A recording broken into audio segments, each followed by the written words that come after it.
hujannya lumayan nih. Oke, kita mulai saja di pertemuan kedua ini, yaitu supply chain performance atau kinerja dari supply chain dalam mencapai strategic fit dan scope. Apa yang dimaksud dengan strategic fit? Yaitu dalam konteks supply chain adalah kondisi di mana strategic supply chain selaras dan mendukung strategi kompetitif dari perusahaan. Artinya, supply chain harus dirancang sedemikian rupa sehingga mampu memenuhi kebutuhan pasar yang dituju oleh perusahaan dan dengan cara yang konsisten agar posisi kompetitifnya terpilih. Nah, kuncinya tentunya memahami kebutuhan pelanggan dan ketidakpastian permintaan. Yang kedua, memahami kemampuan supply chain-nya bagaimana. Kemudian menyelaraskan supply chain dan strategi kompetitif. Misalnya kalau kita pakai Indomie saja ya, Indofood itu fokusnya pada biaya rendah dan distribusi yang masif. Jadi supply chain-nya sangat efisien. Kalau di Gojek layanannya cepat dan fleksibel, itu supply chain-nya responsif. Nah, ini ya. Strategic fit ini kita pakai buku dari Chopra 2017. Itu ditekankan pada sebagai kecocokan antara kompetitif strategi dengan supply chain strategi, sehingga keduanya harus saling memperkuat dan memastikan bahwa perusahaan bisa bersaing secara efektif. Oke, kita masuk saja ke apa learning objektifnya. Di dalam learning objective ini, maka saya akan langsung saja ini kenapa ini. Oke, kita akan membacakan apa yang diinikan.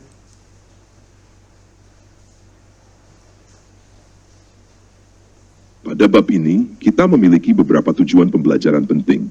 Pertama, kita akan membahas mengapa pencapaian strategic fit sangat penting bagi keberhasilan perusahaan secara keseluruhan.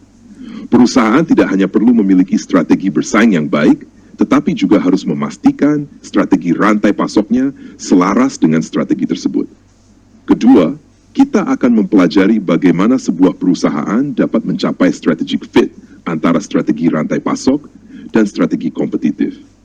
Ini termasuk pemahaman tentang kebutuhan pelanggan, serta bagaimana rantai pasok harus dirancang untuk mendukung pemenuhan kebutuhan tersebut. Ketiga, kita akan mendiskusikan pentingnya memperluas cakupan strategic fit ke seluruh jaringan rantai pasok. Bukan hanya hubungan internal antara divisi perusahaan, tetapi juga hubungan dengan pemasok, distributor, dan mitra lainnya yang berperan dalam menciptakan nilai bagi pelanggan. Dan terakhir, kita akan mengidentifikasi tantangan utama dalam mengelola rantai pasok secara sukses. Tantangan ini bisa berupa ketidakpastian permintaan, globalisasi, inovasi produk, hingga kebutuhan akan keberlanjutan. Dengan memahami keempat hal ini, mahasiswa diharapkan mampu melihat bagaimana supply chain bukan hanya fungsi operasional, tetapi dapat menerbitkan paten dan strategi bisnis yang menekan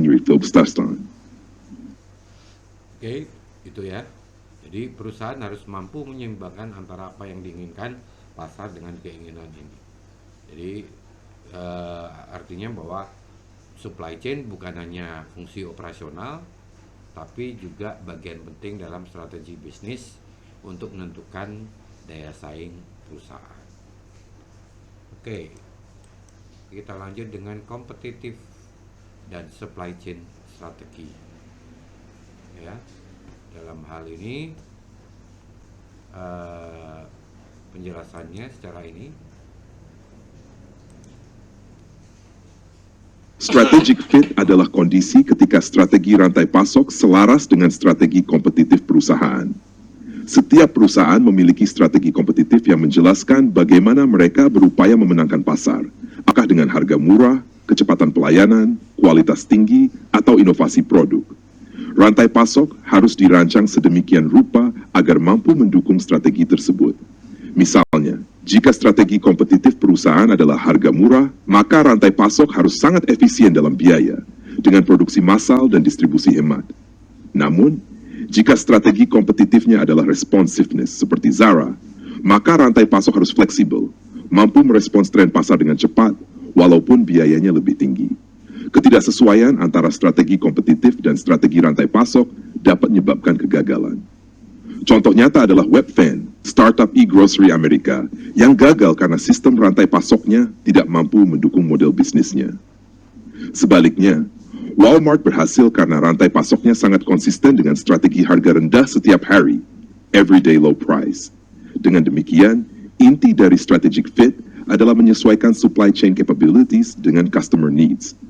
Perusahaan harus mampu menyeimbangkan apa yang diinginkan pasar dengan apa yang bisa disediakan oleh rantai pasok. Suara saya keren ya jadinya ya.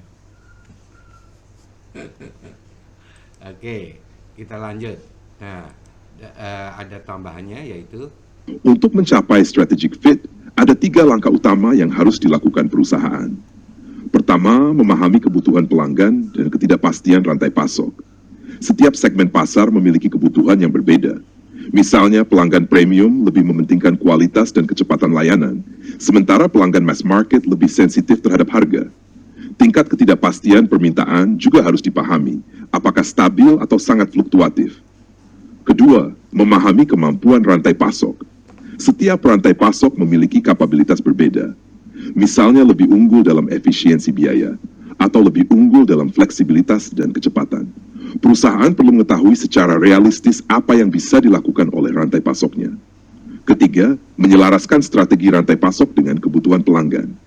Jika pelanggan menuntut kecepatan dan variasi, rantai pasok harus fleksibel. Jika pelanggan menuntut harga murah dan konsistensi, rantai pasok harus efisien. Contoh nyata bisa kita lihat pada Walmart yang fokus pada harga murah, sehingga rantai pasok mereka dirancang super efisien dengan teknologi informasi terintegrasi. Sebaliknya, Zara menyesuaikan rantai pasoknya agar sangat responsif, sehingga bisa menghadirkan desain baru hanya dalam hitungan minggu. Jadi, strategic fit bukan sekadar teori, tetapi berproses menjodohkan strategi pasar dengan rantai pasok agar perusahaan bisa bersaing secara berkelanjutan. Nah, untuk itu kita lanjutkan ke the value chains. Jadi finance, accounting, information technology, dan human resource, mulai dari produk baru sampai service. Nah, gambar ini menjelaskan tentang Gambar ini menunjukkan konsep value chain atau rantai nilai yang menggambarkan bagaimana sebuah perusahaan menciptakan nilai dari aktivitas-aktivitas internalnya. Value chain terdiri dari 5 aktivitas utama. Pertama, new product development, yaitu proses merancang dan mengembangkan produk baru yang mampu memenuhi kebutuhan pelanggan. Tanpa inovasi produk, perusahaan akan kesulitan bersaing. Kedua, marketing and sales, yang berfungsi memperkenalkan produk ke pasar dan meyakinkan pelanggan untuk membeli. Aktivitas ini mencakup promosi, pricing, dan strategi distribusi ke pasar sasaran. Ketiga, operations, yaitu aktivitas yang berhubungan dengan proses produksi atau penyediaan layanan. Di sini, efisiensi dan kualitas sangat menentukan daya saing produk. Keempat, distribution, yang memastikan produk sampai ke tangan pelanggan secara tepat waktu dan dengan biaya optimal. Distribusi yang efektif meningkatkan kepuasan pelanggan sekaligus menekan biaya logistik. Kelima, service, yaitu aktivitas yang menjaga hubungan jangka panjang dengan pelanggan, seperti layanan purna jual, garansi, atau customer support. Selain itu, ada aktivitas pendukung yang menopang semua aktivitas utama, yaitu finance, accounting, information technology, dan human resources. Tanpa dukungan ini, aktivitas utama tidak dapat berjalan dengan baik. Contoh sederhana di Indonesia, pada perusahaan seperti Gojek, pengembangan layanan baru seperti GoFood masuk ke dalam new product development. Marketing mereka gencar dilakukan melalui promosi dan diskon. Operasi melibatkan pengelolaan aplikasi dan mitra driver. Distribusi adalah pengantaran makanan ke pelanggan. Service dijaga melalui layanan customer care. Semua itu ditopang oleh IT, AR, dan keuangan yang kuat. Dengan memahami value chain, values Ufundishis teman-teman bisa menciptakan nilai besar dan memeriksa efisiensi. Jadi dengan memahami value chain ini, maka perusahaan bisa mengetahui di bagian mana mereka harus menciptakan nilai paling besar dan di mana mereka harus meningkatkan efisiensi. Ini adalah kegiatan-kegiatan utamanya, ya. Nah, Anda bisa mencoba menggambarkan, ini kan saya sudah ngasihkan contoh misalnya Gojek dan lain-lain. Kalau Anda bekerja di perusahaan atau magang di perusahaan, kira-kira 5 value chain ini apa saja Anda bisa sudah sajikan seperti Gojek tadi, yaitu mulai pengembangan layanan baru GoFood misalnya.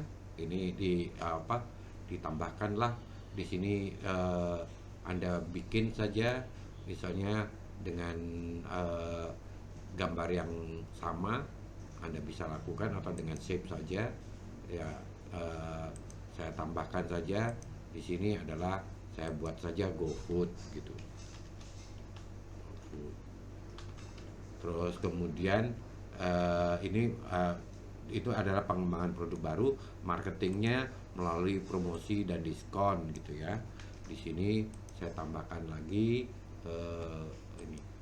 Anda coba mengidentifikasi supply chain dari perusahaan lain yang ada di Indonesia atau yang Anda ketahui, sehingga Anda bisa masukkan ini operasinya apa aja, melibatkan pengelolaan aplikasi dan mitra dari mitra driver.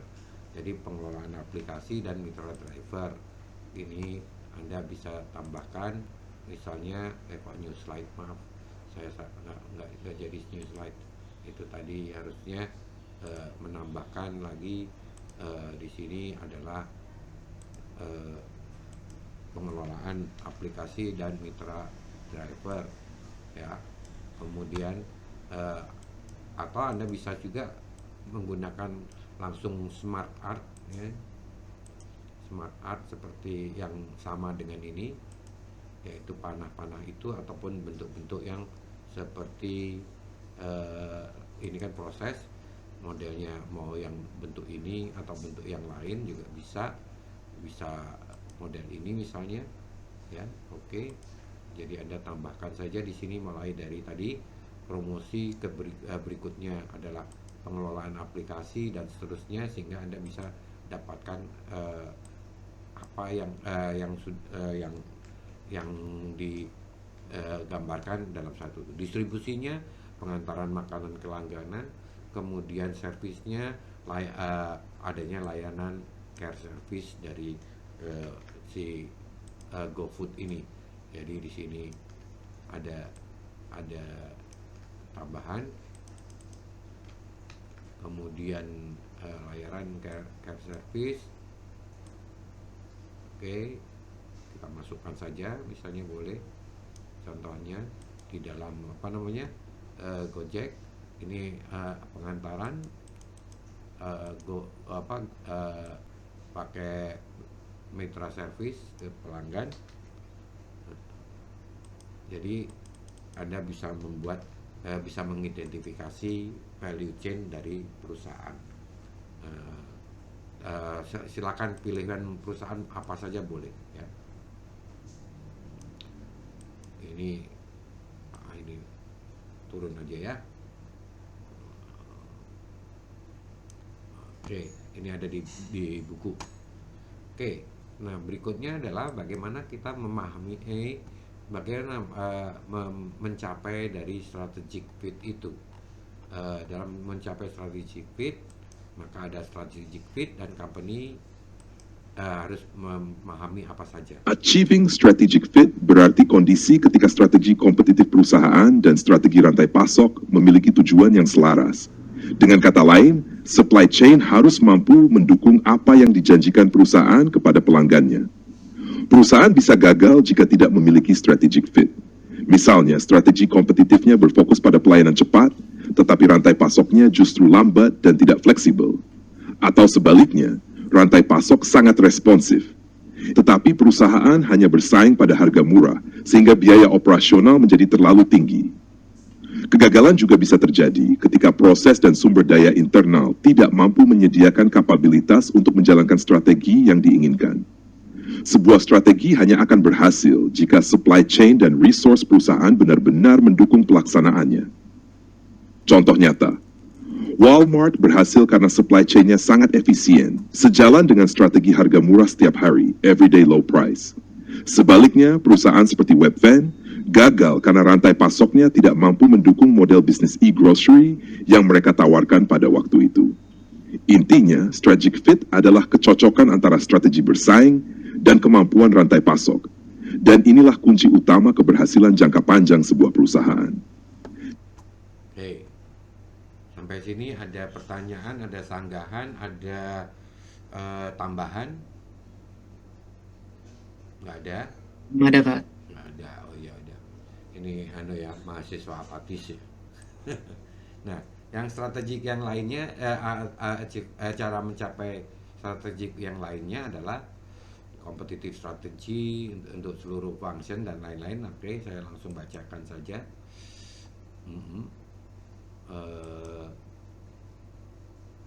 Strategi kompetitif perusahaan dan semua strategi fungsional harus saling mendukung, sehingga terbentuk sebuah strategi menyeluruh yang terkoordinasi. Setiap fungsi dalam perusahaan, mulai dari pemasaran, operasi, keuangan, hingga sumber daya manusia, harus menyusun proses dan sumber dayanya agar sesuai dengan arah strategi tersebut. Tanpa keselarasan, strategi tidak akan bisa dieksekusi dengan baik. Selain itu, desain keseluruhan supply chain dan peran setiap tahap di dalamnya harus diselaraskan untuk mendukung strategi rantai pasok. Pemasok, pabrik, distributor, retailer, hingga penyedia layanan logistik semuanya perlu memiliki peran yang jelas dan terintegrasi.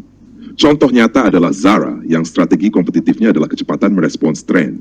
Semua fungsi, mulai dari desain produk, produksi, distribusi hingga toko, terkoordinasi untuk mendukung strategi tersebut.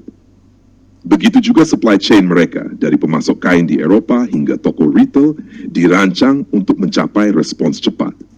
Hal ini menunjukkan bahwa keberhasilan perusahaan tidak hanya bergantung pada strategi kompetitif, tetapi juga pada koordinasi lintas fungsi dan integrasi supply chain. Oke, jadi itu ininya yang harus diperhatikan dalam menggunakan strategi fit.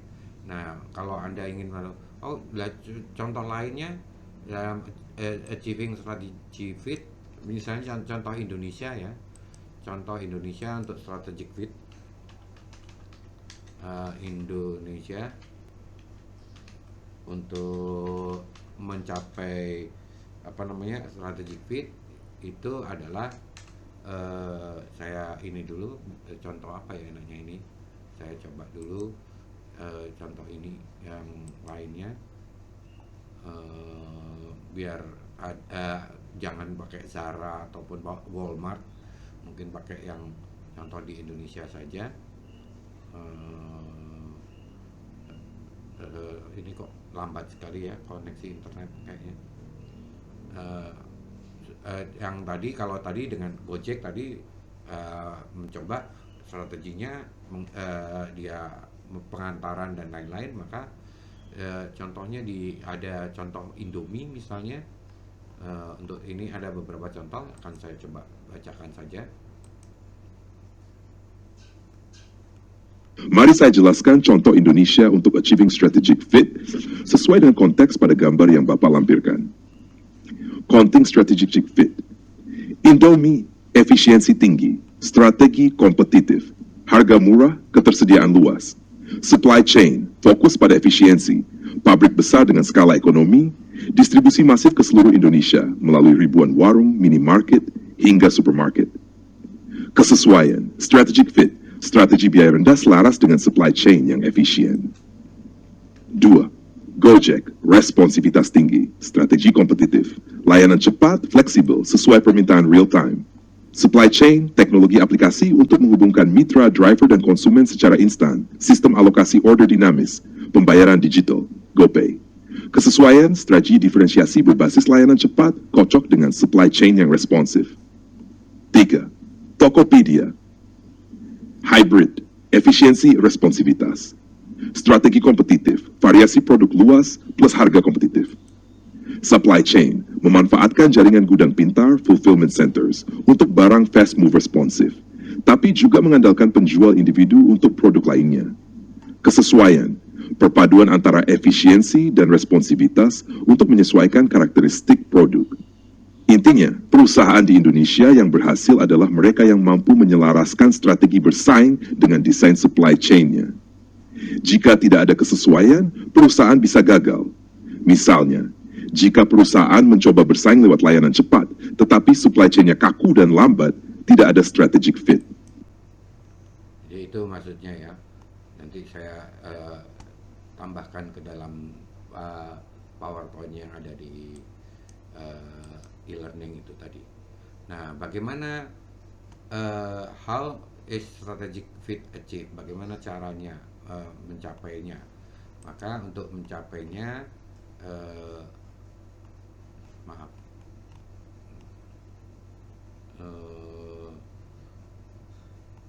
bagaimana tadi sudah disebutkan ya, bagaimana cara mencapainya, yaitu memahami customer dan supply chain, ketidakpastian dalam supply chain, memahami juga supply chainnya sendiri, serta bagaimana berusaha mencapai ini. Adapun langkah pertamanya adalah yaitu yang nomor satu, penjelasannya adalah sebagai berikut. Gambar ini memperlihatkan hubungan antara uncertainty permintaan pelanggan dengan responsiveness dari rantai pasok. Semakin tinggi ketidakpastian permintaan, semakin besar kebutuhan perusahaan untuk memiliki rantai pasok yang responsif. Responsiveness artinya supply chain mampu menyesuaikan diri dengan cepat terhadap perubahan pasar, baik perubahan volume permintaan, variasi produk, maupun kecepatan layanan. Nah, untuk itu maka langkah-langkahnya yang harus dibinikan adalah untuk mencapai strategic fit, perusahaan perlu menyeimbangkan dua hal penting, kebutuhan pelanggan dan kemampuan supply chain.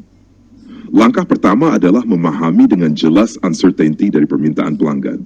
Ada produk yang permintaannya stabil dan dapat diprediksi, seperti kebutuhan pokok harian. Namun ada juga produk dengan permintaan sangat tidak pasti, seperti fashion musiman atau gadget baru. Langkah kedua adalah memahami kemampuan supply chain. Supply chain bisa dirancang sangat efisien, dengan biaya rendah namun kurang fleksibel. Atau bisa juga dirancang sangat responsif, cepat beradaptasi dengan perubahan, tetapi dengan biaya yang lebih tinggi. Strategic fit dicapai ketika supply chain didesain sesuai dengan kebutuhan pelanggan. Jika pelanggan menuntut harga murah dan produk standar, supply chain harus efisien. Sebaliknya, jika pelanggan menuntut variasi dan kecepatan respon, supply chain harus responsif. Contoh, Walmart berhasil karena supply chain mereka sangat efisien, sesuai dengan strategi kompetitif harga murah. Sementara Zara berhasil karena supply chain mereka sangat responsif, sesuai dengan strategi mengikuti tren fashion cepat. Oke, jadi oleh karena itu, maka langkah ini kita harus paham tentang dua hal ini, yaitu demand uncertainty dan uncertainty of customer demand of product. Kalau di penjelasan bahasa Indonesia saja, Demand uncertainty berarti ketidakpastian permintaan dari pelanggan terhadap suatu produk. Misalnya, berapa banyak yang akan dibeli, kapan dibeli, dan varian mana yang akan dipilih. Produk kebutuhan pokok seperti beras atau sabun biasanya memiliki demand uncertainty rendah, sementara produk fashion atau gadget baru memiliki demand uncertainty tinggi. Sementara itu, ada konsep implied demand uncertainty, yaitu ketidakpastian yang harus ditanggung supply chain sebagai akibat dari porsi permintaan yang dilayani dan atribut layanan yang diinginkan pelanggan.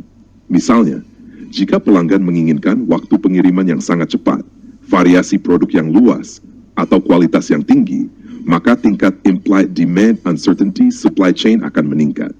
Dengan kata lain, demand uncertainty fokus pada pelanggan. Implied demand uncertainty fokus pada bagaimana supply chain merasakan dampaknya.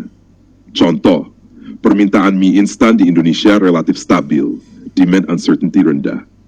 Namun jika sebuah perusahaan e-commerce harus menjual mie instan dengan layanan same-day delivery ke seluruh kota, maka implied demand uncertainty supply chain mereka menjadi jauh lebih tinggi karena harus memenuhi ekspektasi pelanggan yang ketat. oke, itu ininya.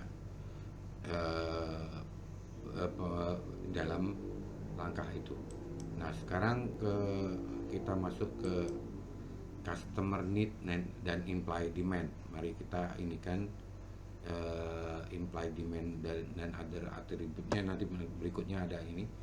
Tapi di dalam ini customer need dan implied demand uncertainty. Customer need-nya misalnya range quantity require increase, misalnya jumlahnya bisa ini, maka akan menyebabkan demand uncertainty, yaitu peningkatan karena sangat luas sekali jumlah yang ada yang minta sedikit, ada yang minta banyak. Lead time decrease, bahwa penyediaan barangnya harus segera sampai pada customer. Variety of product require increase, ini berikutnya dan lain-lain. Anda bisa secara detail menanyakan kepada melalui Anda tinggal copy isinya ini, masukkan ke Google Gemini atau chat, Anda akan mendapatkan penjelasannya secara detail. Nah, bagaimana dengan halnya implied uncertainty dan atribut ini sebagai contoh ya. Mari kita ini kan ini tadi lead time tolerance dan lain-lain ya. Ini bisa saya tambahkan penjelasan sebagai berikut.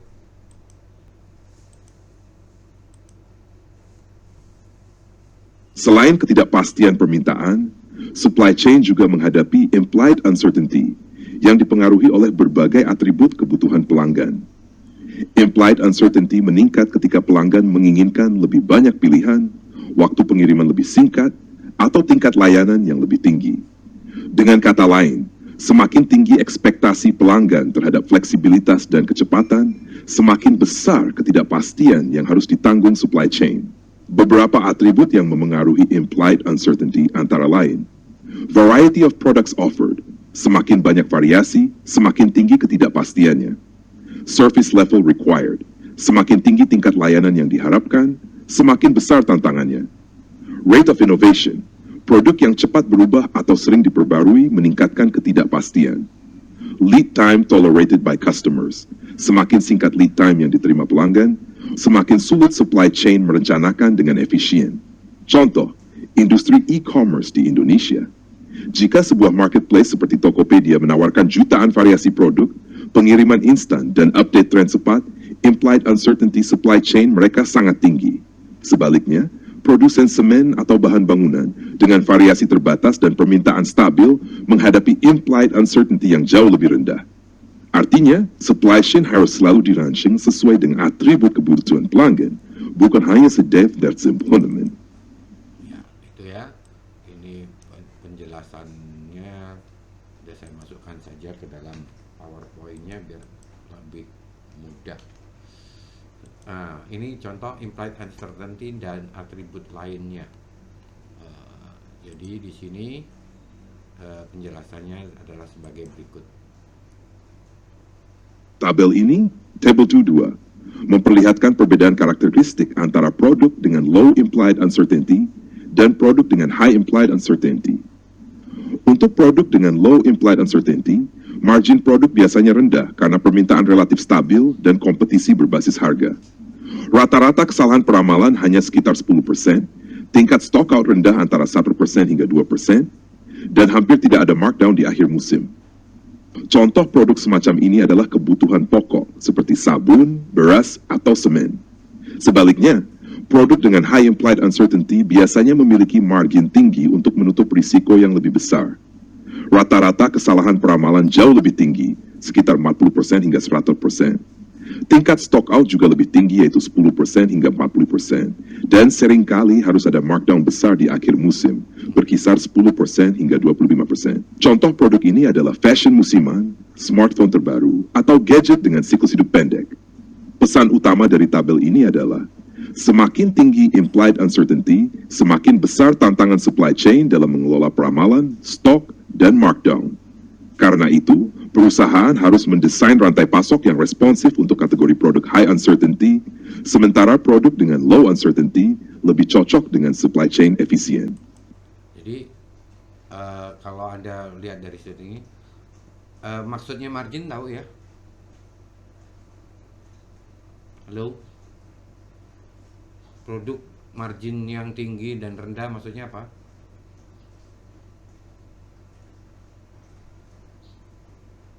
Ada yang bisa jawab? Pak, saya mau coba, Pak.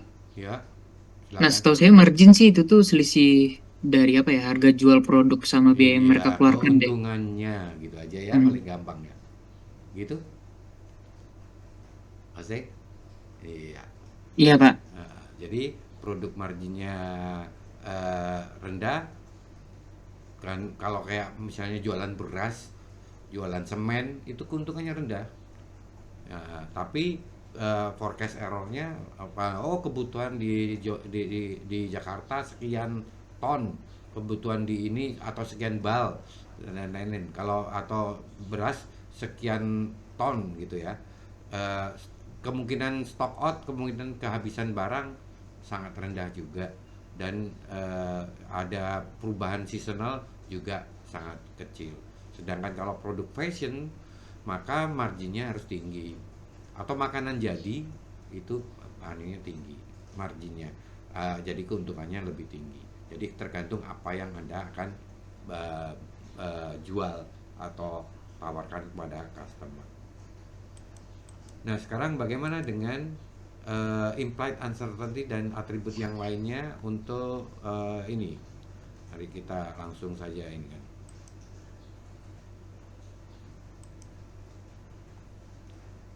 Produk dengan permintaan yang tidak pasti umumnya masih dalam tahap kurang matang dan menghadapi sedikit kompetisi langsung.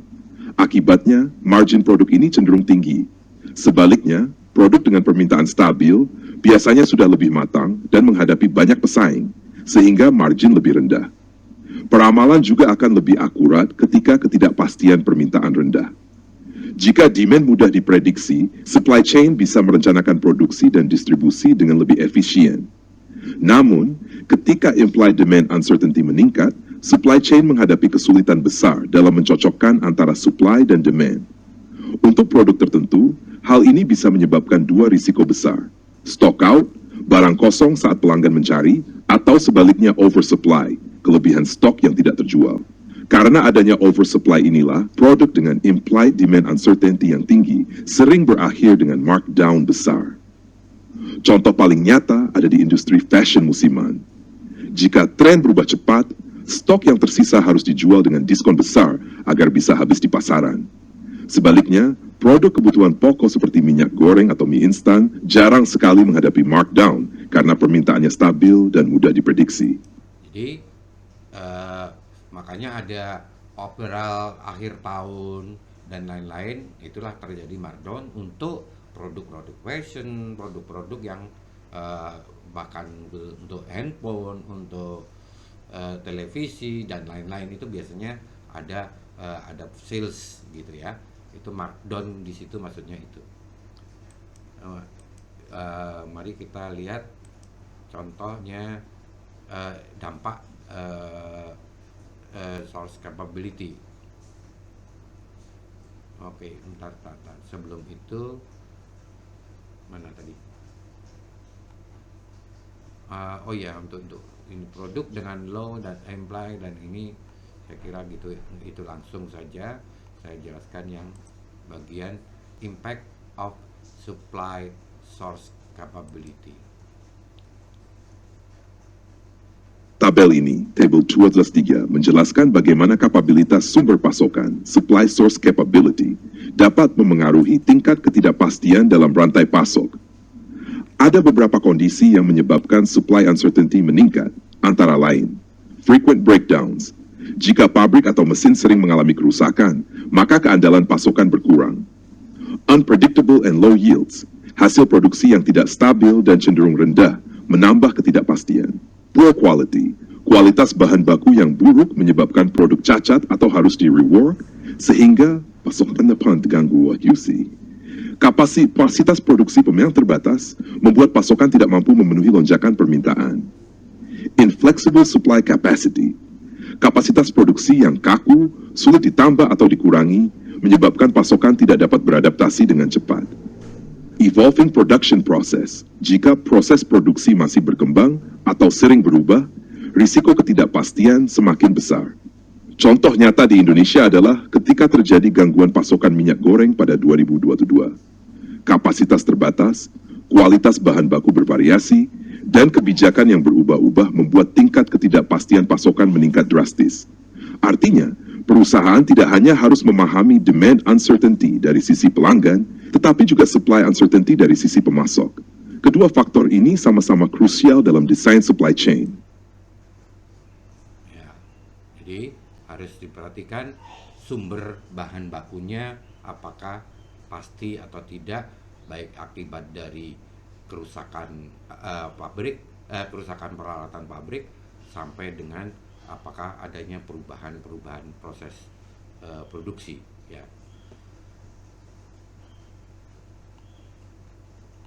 Nah, kemudian mari kita lihat ini level of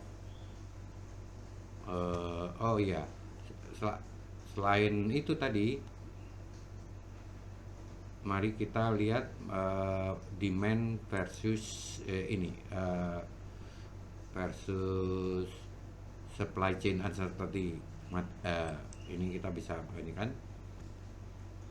Berikut diagram demand versus supply uncertainty metrics. Efficient supply chain, demand and supply stabil. Contoh Indomie. Risk hedging, supply chain, demand stabil. Supply tidak pasti. Contoh industri energi atau bahan baku tambang. Responsive supply chain, demand tidak pasti, supply stabil. Contoh Zara.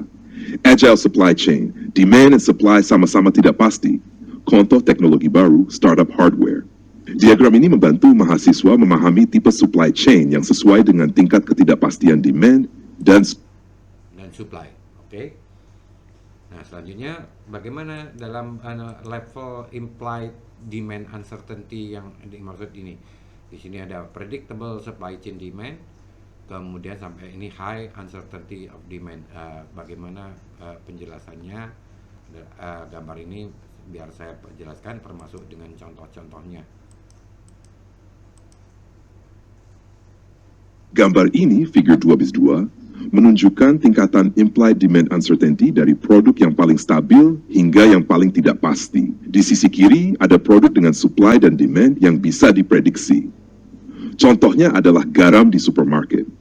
Permintaan produk ini relatif stabil dari waktu ke waktu, dan proses pasokannya juga sederhana, sehingga implied uncertainty sangat rendah. Di tengah ada produk dengan ketidakpastian sedang. Misalnya, model mobil yang sudah ada. Permintaan mobil bisa berubah karena tren, ekonomi, atau kompetisi, tetapi masih dalam kisaran yang dapat diprediksi. Supply chain di sini menghadapi tantangan, namun masih bisa dikelola dengan baik. Di sisi kanan, terdapat produk dengan supply dan demand yang sangat tidak pasti. Contohnya adalah perangkat komunikasi baru seperti smartphone generasi baru. Permintaan bisa sangat tinggi atau justru rendah tergantung penerimaan pasar. Supply chain juga sering menghadapi kendala karena teknologi masih baru, komponen masih terbatas, dan proses produksi masih berkembang. Garis kontinum ini menunjukkan bahwa semakin ke kanan, semakin tinggi implied demand uncertainty. Semakin tinggi ketidakpastian, semakin responsif supply chain yang dibutuhkan. Sebaliknya, semakin ke kiri, supply chain bisa lebih menekankan efisiensi biaya. Contoh Indonesia, produk stabil, beras, minyak goreng, atau air mineral. Produk ketidakpastian sedang, mobil Toyota Avanza atau Honda Brio. Produk ketidakpastian tinggi, gadget baru seperti HP lipat Samsung atau iPhone edisi terbaru. Ya, itu bisa diinikan. Contohnya Anda bisa cari yang lain lagi. Nah, kita lanjut ke langkah kedua dari memahami kapasitas supply chain. Apa itu yang dimaksudnya? Yaitu bagaimana perusahaan memenuhi. Langkah kedua dalam mencapai strategic fit adalah memahami kapabilitas supply chain. Pertanyaannya, bagaimana perusahaan dapat memenuhi permintaan pelanggan dengan cara terbaik? Di sini, konsep yang penting adalah supply chain responsiveness, yaitu kemampuan rantai pasok untuk merespons berbagai kebutuhan pasar. Responsiveness mencakup beberapa aspek. Mampu menangani variasi kuantitas yang besar, artinya supply chain bisa fleksibel jika permintaan melonjak tiba-tiba atau justru turun drastis. Memenuhi lead time yang singkat, supply chain harus mampu mengirim produk lebih cepat ketika pelanggan menginginkan layanan instan. Mengelola beragam variasi produk. Semakin banyak variasi produk, semakin besar tuntutan pada supply chain. Membangun produk yang sangat inovatif. Supply chain harus mendukung proses pengembangan dan peluncuran produk baru dengan cepat. Mencapai tingkat layanan yang sangat tinggi, termasuk keandalan pengiriman, ketersediaan produk, dan kepuasan pelanggan. Contoh nyata di Indonesia adalah Zara, melalui franchise di mall besar, yang mampu meluncurkan desain baru setiap 2 minggu. Responsiveness mereka terlihat dari kemampuan merespons tren fashion dengan cepat, mengelola banyak varian produk, dan menjaga stok selalu segar di toko. Sebaliknya, perusahaan seperti Indofood lebih fokus pada efisiensi daripada responsiveness. Karena permintaan produk mie instan relatif stabil dan lebih mudah diprediksi. Oke, ya, ini adalah ini. Sedangkan yang berikutnya, responsiveness at cost dan lain-lain, mari kita ini kan yang berhubungan dengan biaya.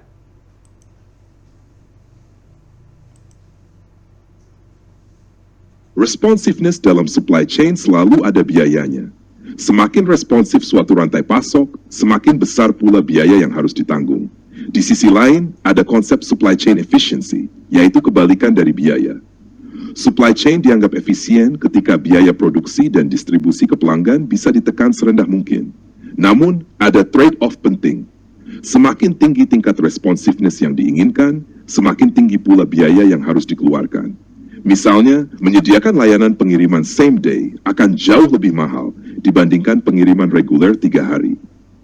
Untuk menggambarkan hal ini, digunakan kurva yang disebut Cost Responsiveness Efficient Frontier. Kurva ini menunjukkan batas minimum biaya yang mungkin dicapai untuk setiap tingkat responsiveness tertentu. Jika sebuah perusahaan beroperasi di atas kurva ini, berarti supply chain mereka tidak efisien karena membayar lebih mahal daripada yang seharusnya untuk tingkat responsiveness yang sama. Contoh di Indonesia, JNE Regular lebih efisien, biaya rendah, lead time lebih lama. GoSend, Grab Express, Instant sangat responsif, barang sampai dalam hitungan jam, tapi dengan biaya yang jauh lebih tinggi. Intinya, perusahaan harus memilih posisi yang tepat di antara efisiensi dan responsiveness sesuai dengan strategi bersaing mereka. Ya, ini gambar ini bisa dijelaskan sebagai berikut. Gambar ini, figure 2 Yusudia, menunjukkan konsep cost responsiveness efficient frontier. Sumbu horizontal menggambarkan biaya dari tinggi ke rendah, sementara sumbu vertikal menggambarkan responsiveness dari rendah ke tinggi. Kurva frontier ini menunjukkan bahwa ada trade-off yang tidak bisa dihindari antara cost dan responsiveness. Semakin tinggi responsiveness yang diinginkan, semakin tinggi pula biaya yang harus dikeluarkan. Sebaliknya, jika ingin biaya sangat rendah, maka responsiveness akan menurun. Posisi supply chain yang efisien adalah berada tepat pada frontier ini. Jika sebuah supply chain berada jauh di atas kurva, berarti mereka mengeluarkan biaya lebih tinggi dari yang seharusnya untuk tingkat responsiveness tertentu. Artinya supply chain tersebut tidak efisien. Contoh nyata, Lion Air berada di sisi efisiensi tinggi dengan biaya rendah, tetapi responsivitas rendah, sedikit pilihan layanan, minim fleksibilitas. Garuda Indonesia lebih responsif, banyak pilihan layanan, fleksibilitas tinggi, tapi dengan biaya operasional lebih besar.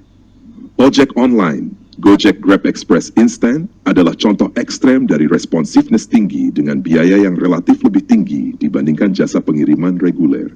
Artinya, perusahaan harus menentukan titik optimal di frontier ini sesuai dengan strategi kompetitif mereka.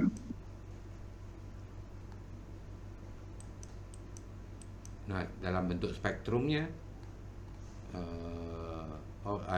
sebelum ke sana, ada contoh ini ya, yang menunjukkan untuk Indomie dan lain-lain, maka cost responsiveness-nya ini Eh, saya kasih contoh-contohnya.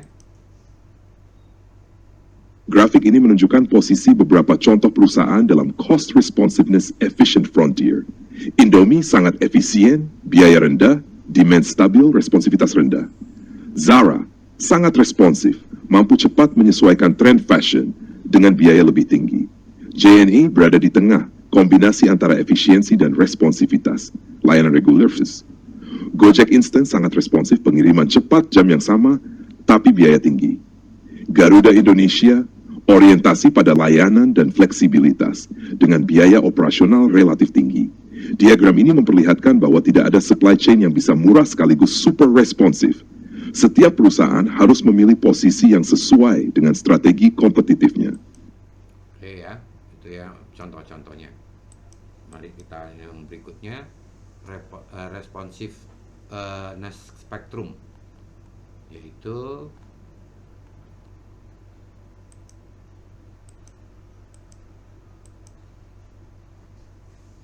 Gambar ini figure 2 menunjukkan responsiveness spectrum, yaitu rentang posisi supply chain dari yang sangat efisien hingga yang sangat responsif. Di sisi kiri terdapat supply chain yang highly efficient, misalnya pabrik baja terintegrasi. Produksi dijadwalkan berbulan-bulan sebelumnya dengan sedikit fleksibilitas atau variasi. Fokusnya adalah efisiensi biaya, bukan kecepatan merespons perubahan pasar.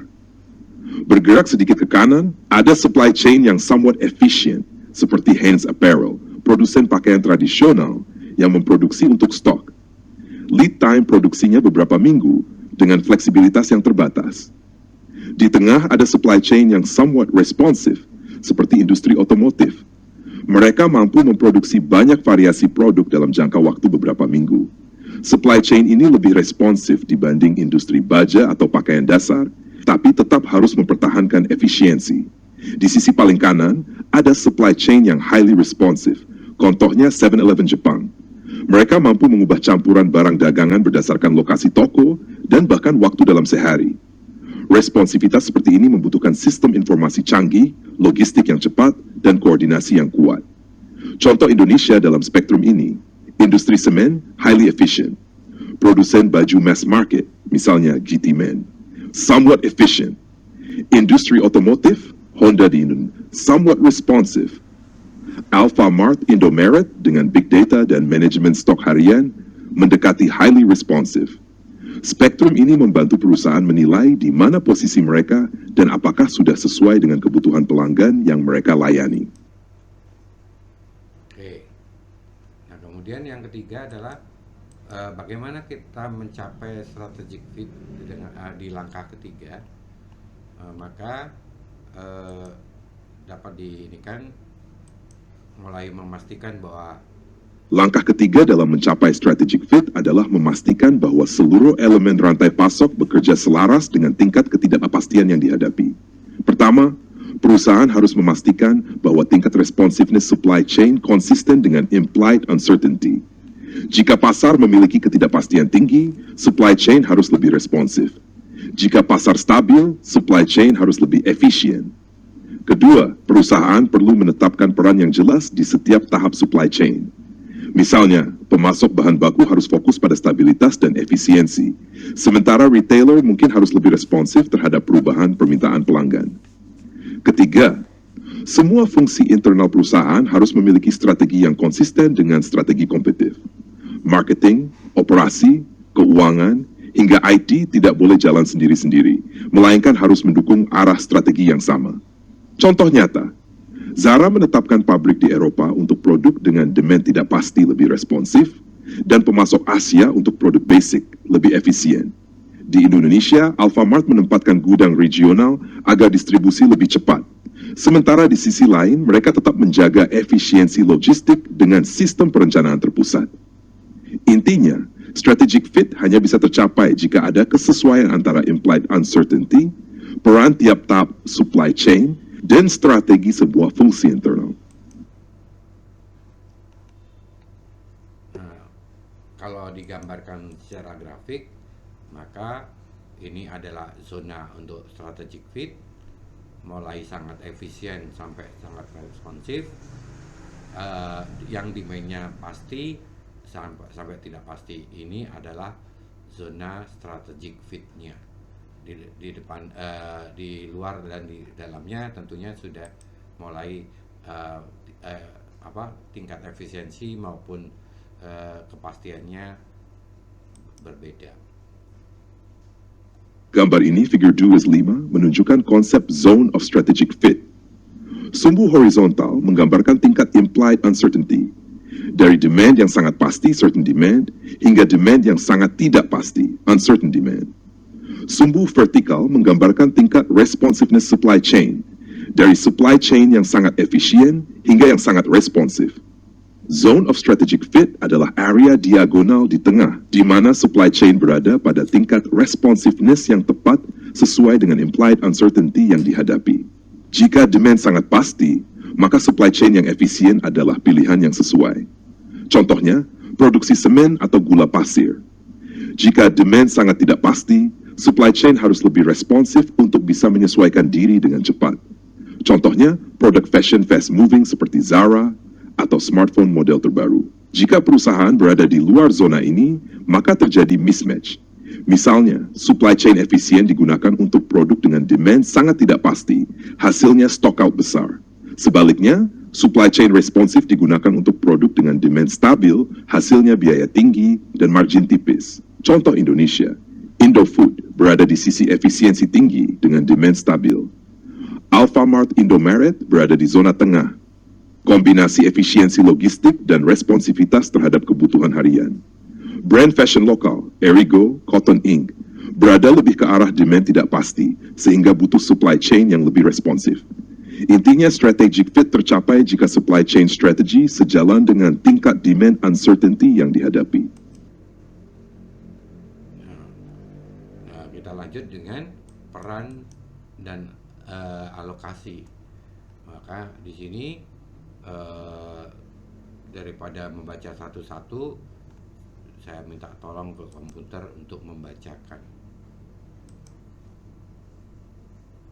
Gambar ini, figure 26, membahas roles and allocations dalam rantai pasok, yaitu bagaimana tingkat uncertainty dibagi di antara supplier, manufacturer, dan retailer.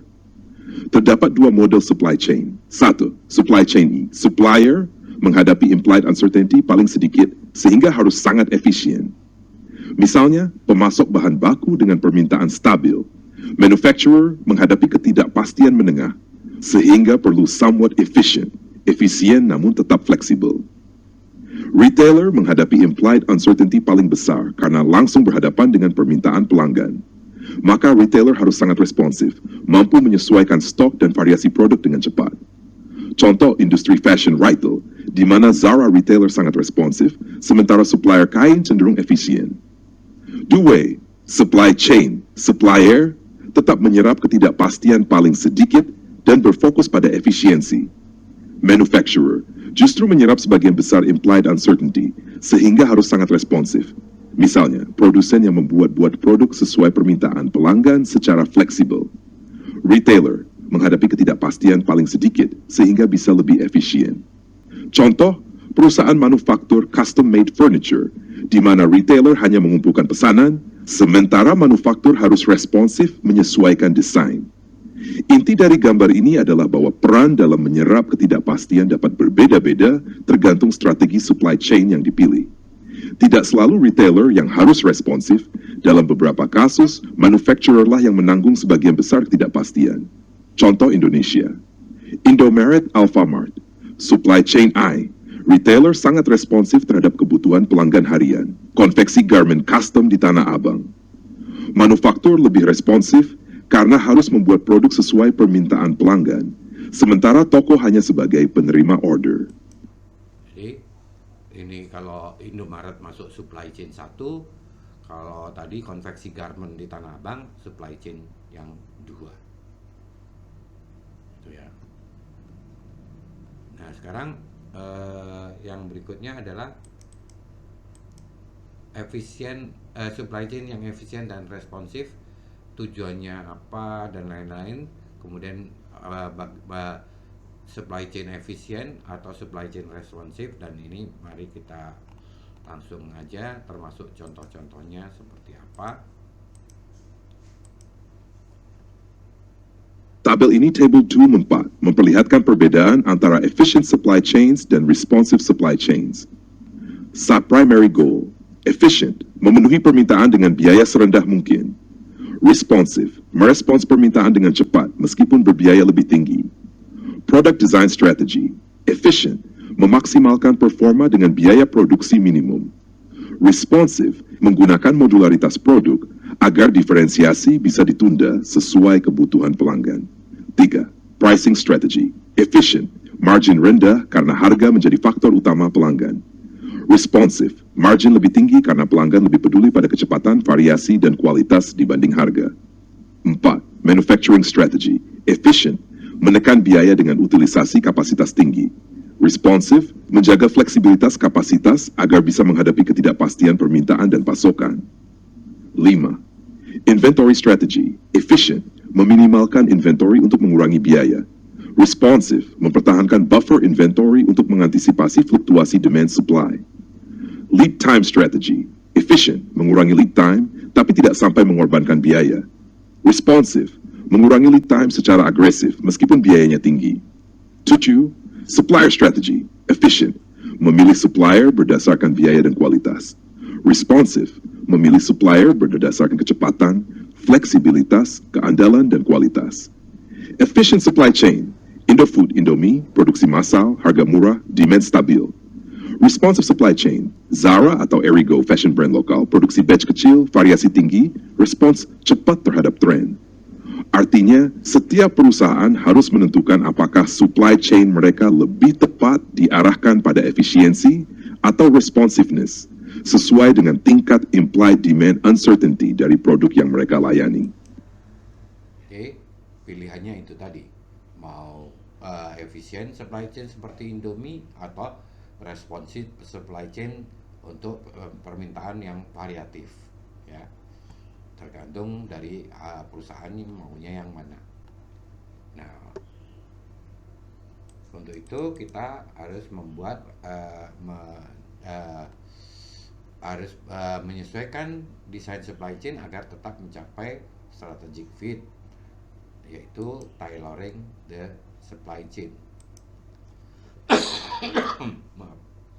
Tailoring the supply chain berarti menyesuaikan desain supply chain agar tetap mencapai strategic fit, meskipun perusahaan melayani banyak segmen pelanggan dengan berbagai produk dan melalui banyak saluran distribusi. Perusahaan besar biasanya tidak bisa hanya menggunakan satu model supply chain untuk semua produk dan segmen. Sebaliknya, mereka perlu mengombinasikan beberapa pendekatan. Beberapa links dalam supply chain bisa digunakan bersama, shared operations, misalnya sistem gudang atau transportasi. Namun ada juga links yang harus dipisahkan, separate operations, karena kebutuhan produknya sangat berbeda. Contoh, Unilever Indonesia menjual produk kebutuhan sehari-hari seperti sabun atau makanan kemasan. Untuk produk stabil seperti sabun, mereka gunakan supply chain efisien. Sementara untuk produk musiman atau inovasi baru, misalnya varian rasa es krim Walls, supply chain harus lebih responsif. Zara membedakan antara basic items, kaos polos, jeans klasik yang dikelola dengan supply chain efisien, dengan produk fashion musiman yang dikelola dengan supply chain responsif. Intinya, tailoring supply chain membantu perusahaan menjaga keseimbangan. Efisien untuk produk dengan demand stabil dan responsif untuk produk dengan demand tidak pasti. Dengan cara ini, perusahaan bisa melayani berbagai segmen pelanggan tanpa kehilangan profitabilitas maupun fleksibilitas. Oke, sampai sini ada pertanyaan atau kita langsung saja? Tidak ada, Pak. Nah, biar cepat selesai ya, cepat pulang. Nah, sekarang change over product life cycle. Jadi suatu perusahaan produk itu ada life cycle-nya. Nah, mari kita, kalau ada perubahan life cycle, maka ini yang harus dilakukan dalam supply chain. Pada tahap awal product life cycle, kondisi supply chain memiliki karakteristik yang sangat berbeda dibandingkan dengan tahap selanjutnya. Demand sangat tidak pasti, karena produk baru belum memiliki pola permintaan yang jelas. Ada risiko demand jauh lebih tinggi dari perkiraan, atau sebaliknya sangat rendah. Supply juga bisa tidak stabil. Proses produksi masih baru, kapasitas terbatas, dan pemasok mungkin belum sepenuhnya siap. Margin produk biasanya tinggi, perusahaan bisa mematok harga premium karena produk masih unik atau inovatif. Kecepatan menjadi faktor kunci. Siapa yang lebih cepat menghadirkan produk ke pasar biasanya lebih unggul dalam merebut konsumen. Ketersediaan produk sangat penting. Jika konsumen mencari tetapi produk tidak tersedia, mereka bisa langsung beralih ke kompetitor. Biaya menjadi pertimbangan sekunder. Yang utama adalah availability dan time to market. Sedangkan efisiensi biaya biasanya baru diperhatikan di tahap selanjutnya. Contoh nyata di Indonesia adalah peluncuran smartphone lipat Samsung. Saat baru dirilis, demand masih tidak pasti, supply terbatas, dan harganya tinggi. Fokus utamanya adalah ketersediaan produk dan kecepatan penetrasi pasar, bukan efisiensi biaya. Jadi itu ya, anunya change over pada tahap beginning, awal produk life cycle. Nah, pada tahap berikutnya, pada tahap berikutnya, maka dia akan mengalami perubahan. Apa saja yang harus diperhatikan, demand-nya. Pada tahap selanjutnya dalam siklus hidup produk, kondisi supply chain mulai berubah. Permintaan lebih pasti, demand sudah stabil karena produk dikenal luas di pasar, sehingga forecasting lebih mudah dilakukan. Supply lebih dapat diprediksi, proses produksi sudah matang, kapasitas meningkat, pemasok lebih stabil, dan rantai pasok lebih terkendali. Margin produk menurun, semakin banyak pesaing masuk, sehingga tekanan harga meningkat. Produk tidak lagi bisa dijual dengan harga premium. Harga menjadi faktor utama, konsumen lebih sensitif terhadap harga. Oleh karena itu, efisiensi supply chain menjadi prioritas agar biaya bisa ditekan dan harga tetap kompetitif. Contoh nyata di Indonesia adalah Indomie. Pada tahap awal dulu, Indomie mungkin fokus pada ketersediaan produk dan penetrasi pasar. Namun sekarang, dengan demand yang sudah stabil dan banyak pesaing, mie sedap, super mie gaga, faktor harga dan efisiensi produksi menjadi kunci utama. Artinya, strategi supply chain harus berubah seiring perjalanan produk. Dari responsiveness tinggi di awal menuju efisiensi tinggi di tahap selanjutnya. Jadi itu pertimbangan dalam supply chain itu harus selalu lihat pada tahap apa produknya. Nah, sekarang bagaimana kita memperluas cakupan strategi agar supply chain-nya lebih terintegrasi dan selaras. Jadi scope-nya seperti apa? Expanding strategic scope berarti memperluas cakupan strategi agar supply chain lebih terintegrasi dan selaras. Awalnya, banyak perusahaan hanya fokus pada intra-operation scope, yaitu meminimalkan biaya dalam lingkup lokal atau departemen tertentu. Misalnya, bagian produksi berusaha menekan biaya produksi tanpa memperhatikan dampaknya pada distribusi atau kepuasan pelanggan. Namun, pendekatan ini sering menimbulkan masalah karena setiap bagian supply chain menyusun strategi sendiri-sendiri. Akibatnya, tidak ada koordinasi dan tujuan tiap fungsi bisa bertentangan. Scope of strategic fit menekankan bahwa strategi supply chain harus dikembangkan secara lintas fungsi, cross-function di dalam perusahaan, dan lintas tahap, cross-stage, sepanjang rantai pasok. Dengan begitu, semua bagian memiliki tujuan yang selaras untuk mendukung strategi kompetitif perusahaan. Contoh nyata, jika bagian produksi berfokus pada biaya rendah dengan produksi massal, tetapi bagian marketing ingin menawarkan produk kustomisasi, maka akan terjadi konflik. Di Indonesia, Astra International berhasil memperluas strategic scope dengan mengintegrasikan strategi dari supplier komponen, manufaktur otomotif, hingga jaringan dealer dan bengkel resmi. Semua tahap supply chain diarahkan untuk mendukung strategi kompetitif yang sama, kualitas, ketersediaan, dan layanan purna jual. Intinya, expanding strategic scope membantu perusahaan mencapai keselarasan antar fungsi dan antar tahap supply chain, sehingga tujuan kompetitif dapat tercapai secara efektif.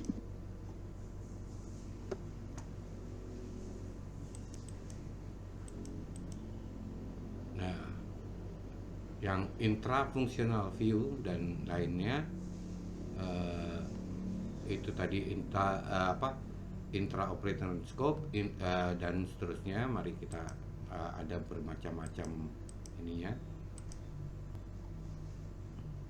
Dalam memperluas strategic scope, ada beberapa tingkatan yang perlu dipahami. 1. Intra-operation scope. Fokusnya sempit, hanya pada satu operasi atau departemen. Tujuannya adalah meminimalkan biaya lokal tanpa memperhatikan dampaknya pada bagian lain. Misalnya, departemen produksi menekan biaya dengan memproduksi batch besar. Padahal hal ini membuat distribusi lebih sulit dan inventory menumpuk. 2. Intra-functional scope. Di tahap ini, semua operasi dalam satu fungsi, misalnya fungsi produksi atau fungsi logistik, dikoordinasikan. Strateginya tidak lagi dibuat secara terpisah per departemen, tetapi sudah terintegrasi di dalam fungsi yang sama. Contohnya, bagian produksi mengkoordinasikan jadwal dengan bagian pengendalian kualitas dan maintenance agar biaya total produksi lebih optimal. 3. Intercompany scope. Tingkatan paling luas yaitu koordinasi lintas perusahaan dalam supply chain. Semua mitra, supplier, manufacturer, distributor, retailer, menyusun strategi yang terintegrasi dengan tujuan bersama. Fokusnya adalah mengoptimalkan total surplus supply chain, bukan hanya keuntungan masing-masing pihak. Contoh, kolaborasi Unilever dengan Indomaret Alfamart dalam perencanaan promosi dan replenishment stock agar produk selalu tersedia dengan biaya minimum. Kesimpulannya, semakin luas skop yang dicapai, semakin besar peluang perusahaan untuk mencapai strategic fit yang berkelanjutan. Dari sekadar efisiensi lokal, menuju koordinasi internal, hingga integrasi penuh lintas perusahaan dalam supply chain. Jadi, apa itu yang namanya tadi intercompany scope? Jadi, dan agile intercompany scope. Jadi kita lihat nih. Tadi intercompany scope sudah disebut, sekarang yang intercompany scope.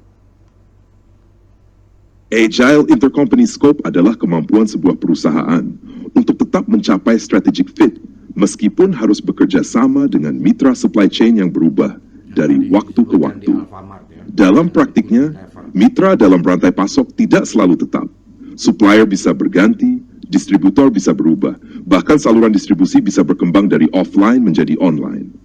Perusahaan yang agile mampu menyesuaikan diri dengan perubahan ini tanpa kehilangan keselarasan strategis. Ciri utama dari agile intercompany scope adalah fleksibilitas dalam kolaborasi. Perusahaan mampu menyesuaikan proses ketika bekerja dengan mitra baru. Adaptasi teknologi, supply chain harus siap menggunakan sistem informasi yang berbeda jika berganti mitra. Keselarasan tujuan jangka pendek dan panjang. Meskipun partner berganti, tujuan utamanya tetap selaras, meningkatkan kepuasan pelanggan, dan menciptakan surplus supply chain. Contoh nyata di Indonesia, Gojek awalnya hanya bermitra dengan driver motor individu. Seiring waktu, mereka harus bermitra dengan restoran, penyedia logistik, hingga platform e-commerce. Perubahan mitra ini menuntut supply chain yang agile agar layanan tetap responsif. Tokopedia juga mengalami hal serupa. Awalnya fokus pada merchant kecil, kemudian berkolaborasi dengan brand besar, logistik pihak ketiga, hingga integrasi dengan Gojek pasca merger menjadi GoTo. Intinya, Agile Intercompany Scope adalah tentang kemampuan beradaptasi dan menjaga strategic fit meskipun rantai pasok selalu dinamis dan partner bisa berubah. Nah, evolusinya scope-nya berarti intra-operation scope atau intra-functional scope, inter-company scope, dan agile intercompany scope. Ada 4 itu ya yang diinikan. Kalau dibacakan di sini ininya bahwa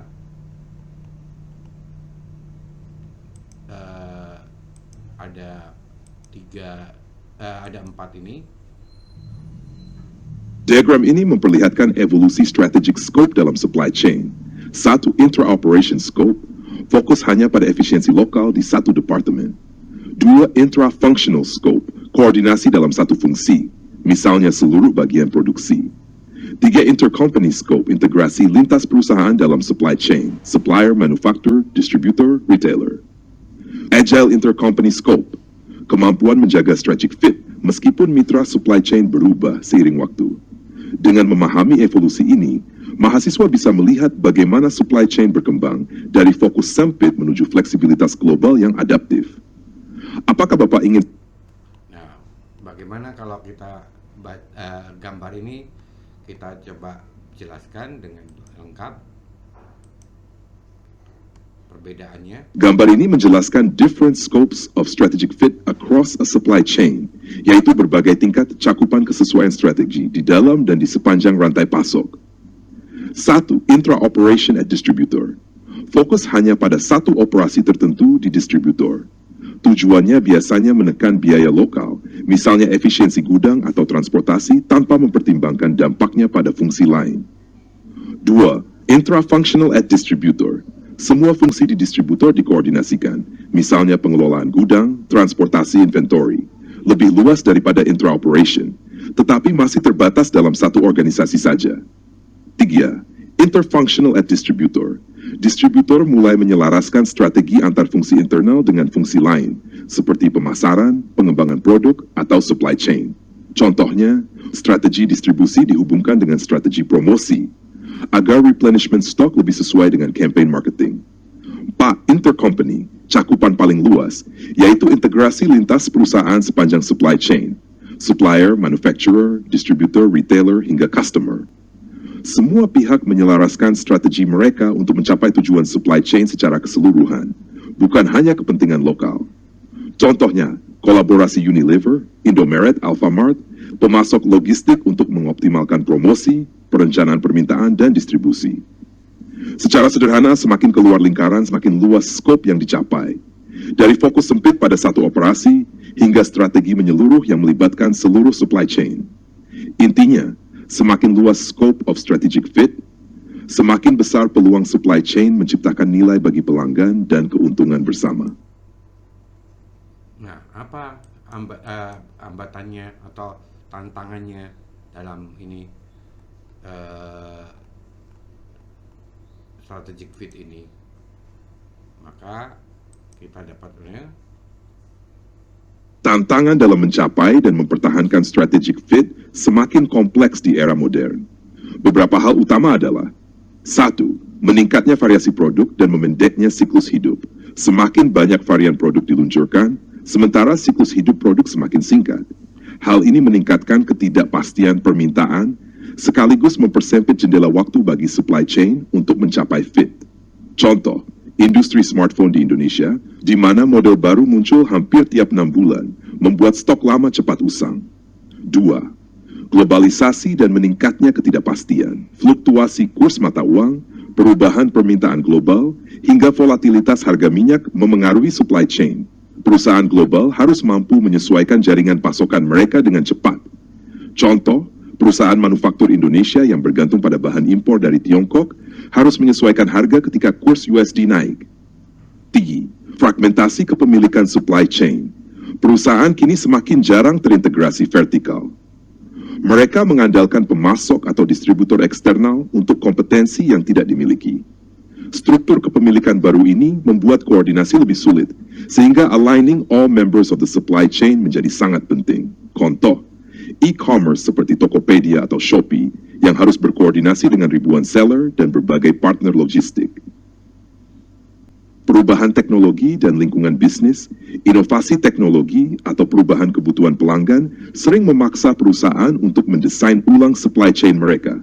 Contoh, GoFood harus mengubah strategi supply chain-nya ketika tren berubah dari makanan cepat saji ke makanan sehat organik. 5. Lingkungan dan keberlanjutan. Sustainability. Isu lingkungan semakin relevan dan strategi supply chain harus mempertimbangkannya. Banyak peluang muncul dari supply chain berkelanjutan, tetapi membutuhkan koordinasi lintas anggota supply chain. Contoh, Unilever Indonesia berkomitmen menggunakan kemasan ramah lingkungan yang memaksa kolaborasi dengan supplier plastik dan distributor. Kesimpulannya, tantangan terbesar adalah bagaimana perusahaan bisa tetap agile dan kolaboratif dalam menghadapi ketidakpastian global, fragmentasi kepemilikan, perubahan teknologi, serta tuntutan keberlanjutan. Oke, sampai di situ berarti hari ini kita sudah membahas ini tadi challenge yang berikutnya, less vertical integrated dan lain-lain sudah disimpulkan. Oleh karena itu ini challenge yang berikutnya, dan kita hari ini telah mempelajari apa saja, yaitu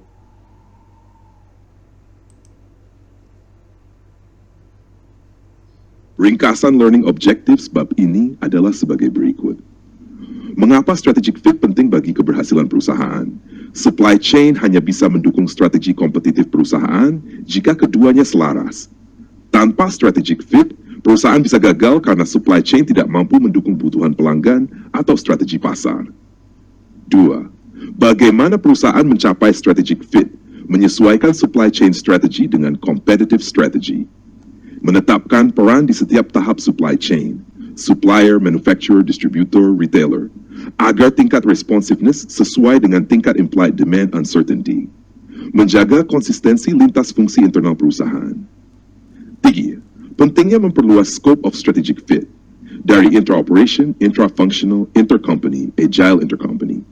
Perluasan skop memastikan strategi supply chain tidak hanya efisien secara lokal, tetapi juga terintegrasi secara menyeluruh lintas fungsi dan lintas perusahaan.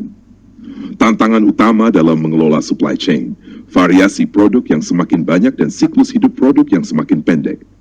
Globalisasi dan ketidakpastian ekonomi, kurs harga minyak, permintaan global. Fragmentasi kepemilikan supply chain sehingga koordinasi makin sulit. Perubahan teknologi dan kebutuhan pelanggan yang dinamis. Tuntutan lingkungan keberlanjutan yang semakin relevan. Intinya, bab ini menekankan bahwa strategic fit adalah fondasi supply chain management yang sukses.